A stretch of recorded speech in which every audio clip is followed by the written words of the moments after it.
ہے عیاں یورش تاتار کے فسانے سے، پاسباں مل گئے کعبے کو صنم خانے سے۔ چنگیز خان کے ایک پوتے ہلاکو خان نے بغداد کو تہس نہس کر دیا اور دوسرے پوتے برقع خان نے اسلام قبول کر لیا۔ ہلاکو خان مکہ اور مدینہ پر یلغار کرنے والا تھا، مگر اسی دوران ایک منگول زادہ برقع خان برق بن کر نکلا اور اسلام کی ڈال بن گیا۔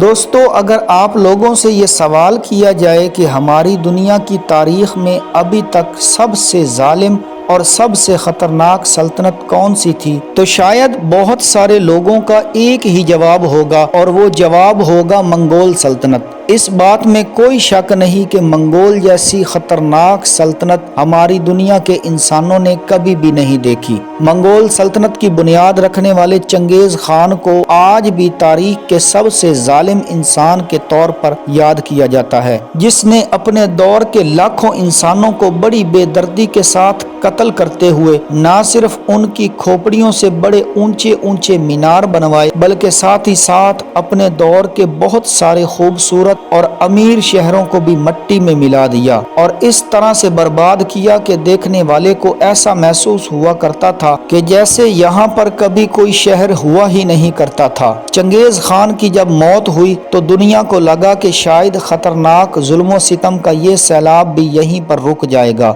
مگر قسمت کو کچھ اور ہی منظور تھا، کیونکہ چنگیز خان کی موت کے بعد اس کے ظلم و ستم کی وراثت کو اس کے پوتے، جس کو ہلاکو خان کے نام سے یاد کیا جاتا ہے، اس نے سنبھال لیا۔ ہلاکو نام کا یہ پوتا چنگیز خان سے بھی بڑا ظالم ثابت ہوا۔ اس نے ظلم و ستم کرنے کے معاملے میں چنگیز خان کے بھی پرانے ریکارڈ توڑ دیے۔ چنگیز خان، ہلاکو خان، گیہاتو خان اور نویان کمانڈر جیسے ایسے ظالم منگول گزرے ہیں جن کا نام سن کے آج بھی دنیا تھر تھر کانپ اٹھتی ہے۔ دوستو، آج کی ویڈیو میں ہم ایک ایسے منگول کمانڈر کی بات کریں گے جس نے اسلام قبول کر کے اسلام کی خاطر جنگیں لڑی اور اسلام کا پرچم سر بلند کیا، جس کے بارے میں ڈاکٹر محمد اقبال نے کہا تھا، ہے عیاں یورش تاتار کے فسانے سے، پاسباں مل گئے کعبے کو صنم خانے سے۔ برقع خان چنگیز خان کے سب سے بڑے بیٹے جوجی خان کا بیٹا تھا اور خاقان اعظم چنگیز خان کا پوتا تھا۔ برقع خان انتہائی ذہین، جنگجو، علم و حکمت اور دانائی سے مالا مال تھا۔ برقع خان کو روس کا علاقہ دیا گیا تھا، لیکن اس کی فتوحات کا سلسلہ مشرقی یورپ تک جا پہنچا۔ 1261 تک برقع خان کی سلطنت کفکار کے کوہساروں سے لے کر بلغاریہ کی حدود تک پھیلی ہوئی تھی، اور آگے چل کر اس کی سرحدیں مزید وسعت اختیار کر گئیں۔ روسی اور یورپی عوام اسے تاتاری کہتی تھیں۔ وہ فتوحات کے جھنڈے گاڑنے کے بعد وسط ایشیا کی طرف واپس لوٹا اور بخارا شہر میں پڑاؤ کیا۔ اسے خبریں ملی تھیں کہ اس کے چچا زاد بھائی ہلاکو خان ایل خانی نے بغداد کی اینٹ سے اینٹ بجا دی ہے اور اسلامی خلافت کی ہر نشانی کو خاک سر کر دیا ہے۔ بچوں، عورتوں اور بوڑھوں سمیت لاکھوں نہتے مسلمانوں کا قتل عام کیا ہے۔ اسے یہ بھی بتایا گیا تھا کہ ہلاکو خان اپنی ہلاکت خیزیوں کو اب مصر تک بڑھا رہا ہے اور اس کا ارادہ ہے کہ وہ مصر کی مملوک سلطنت کو تاراج کرے۔ ہلاکو خان در پردہ صلیبیوں کا حمیتی تھا اور مسلمانوں کے مقدس مقامات کو ملیا میٹ کر کے مسلم تہذیب کو نقصان پہنچانا چاہتا تھا۔ برقع خان کے جاسوسوں نے اسے بتایا کہ ہلاکو خان یہ کارنامہ سر انجام دے کر منگول سلطنت کا خاقان اعظم بننے کا بھی ارادہ رکھتا ہے۔ برقع خان ایسی سفاکیت کو منگولوں کی بہادری کی توہین سمجھتا تھا۔ وہ اپنے بھائی باتو خان کی بہت قدر کرتا تھا۔ باتو خان نے ہر موقع پر برقع خان کی مدد اور معاونت کی تھی۔ برقع خان کی ماں اپنے بیٹے کو بے گناہوں کے قتل سے روکا کرتی تھی اور اسلام کی حقانیت کے بارے میں اپنے مختلف مسلم وزراء کے ذریعے برقع خان کو خوف خدا دلاتی رہتی تھی۔ برقع خان ہلاکو خان کی سفاکیت کے بارے میں مسلمانوں کی زبانی سب کچھ سننا چاہتا تھا۔ وہ خاص طور پر مذہب اسلام کے متعلق معلومات حاصل کرنے کا شدید خواہاں تھا۔ برقع خان نے بخارا کے مشہور عالم دین صوفی شیخ سیف الدین کو طلب کیا۔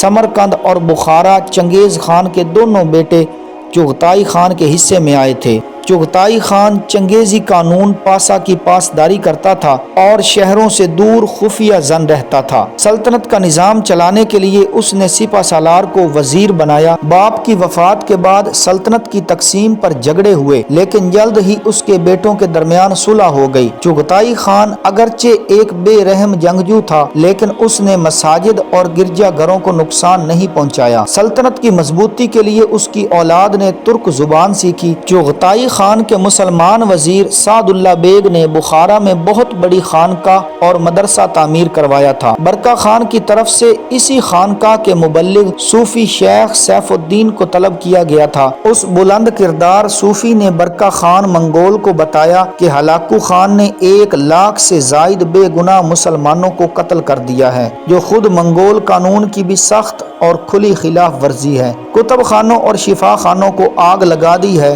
بغداد مکمل طور پر اجڑ چکا ہے اور مسلمان در بدر ہو چکے ہیں۔ پھر اس صوفی باعمل نے برقع خان پر اسلام کی تبلیغ شروع کی اور 3 دن تک دلائل دیتے رہے۔ بالآخر چنگیز خان کے پوتے اور جوجی خان کے بیٹے برقع خان نے 660 ہجری 1261 عیسوی میں اللہ اکبر کہا اور کلمہ طیبہ پڑھ کر اسلام کی دولت سے مالا مال ہو گیا۔ برقع خان کے قبول اسلام کے ساتھ ہی اس کے درجن بھر جرنیلوں اور ہزاروں منگول تاتاریوں نے بخارا کے اس صوفی کے ہاتھ پر بیعت کر کے اسلام قبول کر لیا۔ دوستو، برقع خان نے اسلام قبول کر کے مقدس مقامات مکہ المکرمہ اور مدینہ المنورہ کو دشمنوں سے محفوظ رکھنے کے لیے اپنے سگے چچا زاد بھائیوں کو مختلف جنگوں میں شکست فاش دی اور آخری سانس تک اسلام کی پاسبانی کرتا رہا۔ ہلاکو خان نئے خاقان اعظم کے لیے مجلس کرولتائی میں شرکت کے لیے وسط ایشیا روانہ ہو چکا تھا۔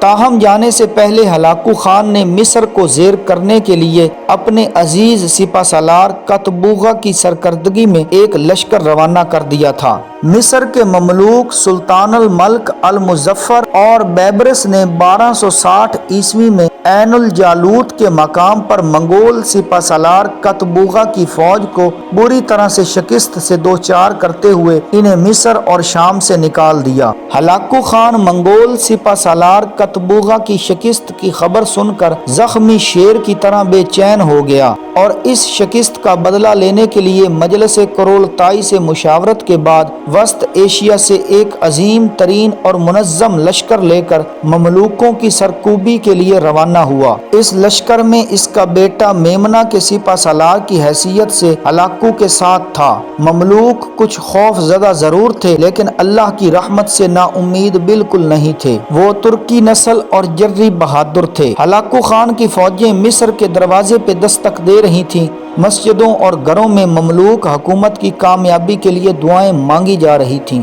یکم رجب 660 ہجری کو چنگیز خان کے پوتے برقع خان نے اپنے اور اپنی قوم کے ساتھ مشرف با اسلام ہونے کا اعلان کرتے ہوئے ایک خط لکھ کر مصر کے سلطان رکن الدین بیبرس کی طرف ایلچی دوڑائے، اپنے اسلام قبول کرنے کی تحریری اطلاع دی اور ساتھ یہ بھی لکھا کہ وہ اپنے چچا زاد بھائی ہلاکو خان کے خلاف جہاد کرنے کے لیے تیار ہے اور اس مقصد کے لیے مصر سے اتحاد کرنا چاہتا ہے۔ سلطان رکن الدین بیبرس نے یہ بہترین اور بر وقت پیشکش خوشی کے ساتھ قبول کرتے ہوئے ائمہ حرمین شریفین کو برقع خان کے لیے دعاؤں کا حکم لکھ بھیجا۔ تمام شہروں میں بھی فرمان جاری کیا گیا کہ جمعہ کے خطبے میں خلیفہ اور سلطان کے بعد برقع خان منگول کے لیے بھی دعا کی جائے۔